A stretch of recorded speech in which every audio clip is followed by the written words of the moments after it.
Hello dears, it's cousins day out. ഞാനും ഗോപ്സും കൂടി ഒരു ബൂസ്റ്റൊന്നും ചായയൊന്നും അവിടെ തുടങ്ങി. അത് കഴിഞ്ഞ് ഞങ്ങൾ നേരെ വാട്ടർ മെട്രോയിൽ ഫോർട്ട് കൊച്ചിയിലേക്ക് വിട്ടു. ഗോപ്സ് ആദ്യമായിട്ടായിരുന്നു വാട്ടർ മെട്രോയിൽ കയറിയത്. വാട്ടർ മെട്രോയിൽ നിന്ന് ഇറങ്ങി ഞങ്ങൾ നേരെ ചീനവലയുടെ അടുത്തെത്തി. അതിങ്ങനെ വർക്ക് ചെയ്യണേ എന്നൊക്കെ ഒന്ന് കാണാനുള്ള ഒരു ആകാംക്ഷയായിരുന്നു ഞങ്ങൾക്ക്. പക്ഷെ അവിടെ ചെന്നപ്പോൾ ഞങ്ങളെ ശരിക്കും ഒരു ഞെട്ടിച്ചു. മീൻ പിടിക്കണ എങ്ങനെയാണെന്ന് കാണിച്ചു തരാൻ മാത്രമല്ല, പിടിച്ച മീനുകൾ ഓരോന്നും എടുത്തത് ഏതൊക്കെ മീനുകളാണെന്നൊക്കെ നമുക്ക് പറഞ്ഞു തന്നു. പോരാത്തതിന് ചീനവലയുടെ ഓരോ ഭാഗങ്ങൾക്കും ഓരോരോ പേരുകളുണ്ട്, അതിൻ്റെ ഉപയോഗം എന്താണെന്നൊക്കെ വളരെ ഡീറ്റെയിൽഡ് ആയിട്ട് അവിടെയുള്ള എല്ലാവരും പറഞ്ഞു തന്നു. പിന്നെ മോട്ടറിൻ്റെ കൂടെ ഞങ്ങൾ കയറി വലിച്ചിട്ട് മീൻ ഒന്നും കിട്ടാതെ കാലിയായി പോയ കഥ ചിലപ്പോൾ നിങ്ങൾ കണ്ടു കാണുമായിരിക്കും. ശരിക്കും അവിടെ സ്പെൻഡ് ചെയ്ത സമയം വേർത്തായിരുന്നു. പിന്നെ ഞങ്ങൾ ബിഗ് ബി ഷൂട്ട് ചെയ്ത ആ ഒരു ബിൽഡിംഗ് ഒക്കെ കണ്ടിട്ട് നേരെ ബീച്ചിൻ്റെ സൈഡിലേക്ക് പോയി.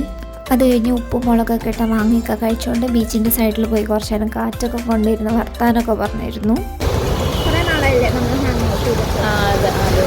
മഴക്കാലമായതുകൊണ്ട് കടൽ നല്ലോണം കയറി കിടക്കുമായിരുന്നു. നമ്മൾ കുറച്ച് നേരം വർത്താനൊക്കെ പറഞ്ഞിരുന്നിട്ട് പിന്നെ തിരിച്ച് നടന്നു. ഓൺ ദ വേ നമ്മളൊരു ഊഞ്ഞാല കണ്ടപ്പോൾ അതിലൊക്കെ ഇരുന്ന് ആടി. എന്നിട്ട് തിരിച്ച് ഹൈക്കോർട്ടിലേക്ക് തന്നെ വാട്ടർ മെട്രോയ്ക്ക് പോയി.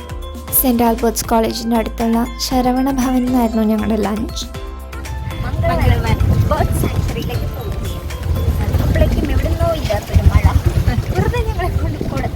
ഞങ്ങളവിടെ എത്തി ടിക്കറ്റൊക്കെ എടുത്തു. ഈ ടിക്കറ്റിംഗ് ആയിരുന്നു. ഒരാൾക്ക് 10 രൂപയായിരുന്നു എന്നാണ് എൻ്റെ ഒരു ഓർമ്മ. രാവിലെ 10 തുടങ്ങി വൈകുന്നേരം 5 വരെയാണ് എൻട്രി സമയം. ഈ ട്രീ ടോപ്പിൽ ഞങ്ങൾക്കന്ന് കയറാൻ പറ്റിയില്ല, അത് ക്ലോസ്ഡ് ആയിരുന്നു. മേ ബി മഴയൊക്കെ ആയതുകൊണ്ടായിരിക്കാം.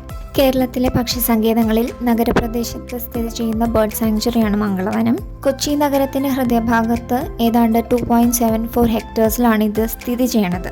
കണ്ടൽക്കാടുകളും മരങ്ങളും നിറഞ്ഞ് ഇവിടെ ധാരാളം ദേശാടന പക്ഷികൾ എത്താറുണ്ട്.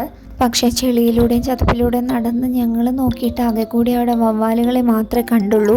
2004 നിലവിൽ വന്ന മംഗളവനം പക്ഷി സങ്കേതം സംസ്ഥാന വനം വകുപ്പിന്റെ കീഴിലുള്ള ഏറ്റവും ചെറിയ സംരക്ഷിത പ്രദേശമാണ്. കണ്ടൽ വനങ്ങളിൽ സ്ഥിതി ചെയ്യുന്ന കേരളത്തിലെ ഏക പക്ഷി സങ്കേതവുമാണിത്.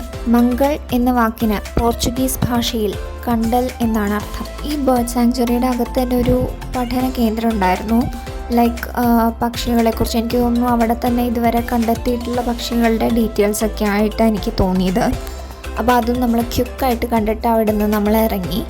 ജസ്റ്റ് ബ്രോഡ്വേ ഒക്കെ ഒന്ന് കറങ്ങിയിട്ട് അവിടെ നിന്ന് പിന്നെ ഞങ്ങൾ ടാറ്റ ബൈ ബൈ പറഞ്ഞു. അപ്പോൾ അത്രയേ ഉള്ളൂ ഈ വീഡിയോ. ബൈ.